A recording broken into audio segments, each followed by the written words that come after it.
எனக்கும் என் தங்கைக்கும் 16 வருடங்கள் இடைவெளி. மனம் திறந்து பேசிய ராஷ்மிகா மந்தனா. நேஷனல் கிரஷ் என ரசிகர்களால் கொண்டாடப்பட்டு வருபவர் நடிகை ராஷ்மிகா மந்தனா. இவர் கன்னட திரையுலகம் மூலம் அறிமுகமானார். இதன் பின் தெலுங்கில் என்ட்ரி கொடுத்த இவருக்கு ரசிகர்களிடையே நல்ல வரவேற்பு கிடைத்தது. பாலிவுட் திரையுலகிலும் இவருக்கு தொடர்ந்து பட வாய்ப்புகள் குவிந்தன. அனிமல், புஷ்பா 2, சாவா என தொடர்ந்து மாபெரும் வெற்றி படங்களை கொடுத்து வருகிறார். இதில் புஷ்பா 2 படம் உலகளவில் ரூபாய் 1800 கோடிக்கு மேல் வசூல் செய்துள்ளதாக சொல்லப்படுகிறது. இந்த நிலையில் நடிகை ராஷ்மிகா மந்தனா தனது தங்கை ஷிமன் மந்தனா குறித்து பேசியது இணையத்தில் வைரலாகி வருகிறது. இதில் எனக்கு ஒரு தங்கச்சி இருக்கா, எங்க 2 பேருக்கும் இடையே 16 வருடங்கள் இடைவெளி இருக்கு.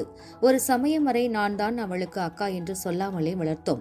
இது உன்னுடைய வாழ்க்கை, எங்களை அதில் ஈடுபடுத்தாதே என்று என்னுடைய பெற்றோர்கள் அடிக்கடி சொல்வார்கள். என்னுடைய தங்கை நினைத்தால் அவளுக்கு இப்போது எதுவேனாலும் கிடைக்கும். ஆனால் அதுபோல அவளுக்கு எல்லாமே ஈஸியாக கிடைக்கக்கூடாது என்று நான் நினைப்பேன். ஏனென்றால் நான் இந்த நிலைமைக்கு வளர்ந்ததற்கு காரணம் நான் அதுபோல் வளர்க்கப்பட்டேன். அவளும் அப்படித்தான் இருக்க வேண்டும் என்று நினைக்கிறேன். ஆனால் அவளுக்கு குறிப்பிட்ட வயது ஆனதும் கண்டிப்பாக நான் நிறைய பாதுகாப்பு மற்றும் ஆதரவு கொடுப்பேன் என கூறியுள்ளார்.